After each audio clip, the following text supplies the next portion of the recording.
Hello guys, welcome to day 7. ఈరోజు అయితే 2 days report plus weekly report కూడా మాట్లాడుకుందాం. సో ఇక్కడ మనం చూసుకోవచ్చు, మన ఫస్ట్ వీక్ అయితే కంప్లీట్ అయిపోయింది. మనం అనుకున్నాం కదా 12 weeks 84 days. 84 daysలో ఫస్ట్ వీక్ అయితే కంప్లీట్ అయిపోయింది.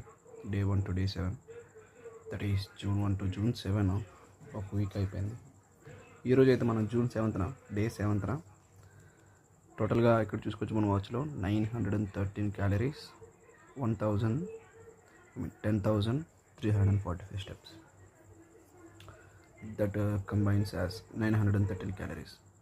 నేను ఏం చేస్తానంటే డే మొత్తంలో ఒక 3K to 4K leisure walking ఉంటుంది కదా, మామూలుగా మన డైలీ పనులన్నీ కంబైన్గా అన్ని క్యాలరీస్ వస్తాయి, అన్ని స్టెప్స్ వస్తాయి. ఆ 4K స్టెప్స్కి 200 లేదా 300 కూడా 120 to 200 లోపే అవుతాయి క్యాలరీస్ బర్న్. నేను ఈవినింగ్ 1 hour వాక్ చేస్తాను, సో అక్కడ ఎక్కువ క్యాలరీస్ బర్న్ అవుతాయి, మేజర్లీ అక్కడే. సో మీరు కూడా ట్రై చేయండి.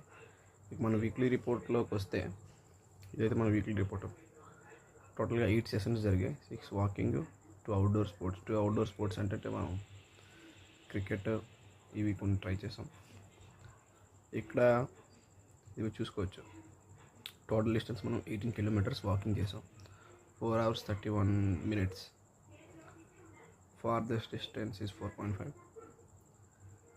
ఇక ఈరోజు చూసుకుంటే ఇక్కడ మనం ఫస్ట్ డే అంతా, సెకండ్ డే, థర్డ్, 4, 5, 6, 7 ఇలా Day 1 to Day 7 ఎన్ని ఇవి స్టెప్స్, ఇవి క్యాలరీస్. సో కొంచెం అర్థం చేసుకోండి. టోటల్గా 72,000 స్టెప్స్ అయ్యాయి. 4,989, let's round figure to 5,000. So on and average మనం డైలీ 10,300 స్టెప్స్ కంప్లీట్ చేస్తున్నాం. నేను చెప్పాను కదా Day 4లో మనం కొన్ని వదిలేసామని. సో అవి అయితే నేను ఫినిష్ చేశాను, ఇక్కడ కంప్లీట్ చేసేసాను వాటిని. సో ఇక ఈ వారానికి వచ్చి 5,000 క్యాలరీస్ బర్న్ చేసినట్టు. అదైతే నార్మల్గా క్యాలిక్యులేటర్లో చూసుకుంటే మనం 0.6 kg వస్తుంది. బట్ స్కేల్లో చూసుకుంటే, నేను వెయింగ్ స్కేల్లో చూసుకుంటే ప్రీవియస్ 98 ఉన్నాను, 95.7 వచ్చాను. కొన్ని రోజులు చీట్ చేశాను, అది నిజమే. నేను ఈ వీక్లో ఒకసారి ఆగలేక బిర్యానీ తినేసాను. ఆగలేక కాదు, ఎక్కువ ఆకలేసింది ఆ రోజు. నేను మార్నింగ్ సరిగ్గా తినలేదు. సో ఆ టైంలో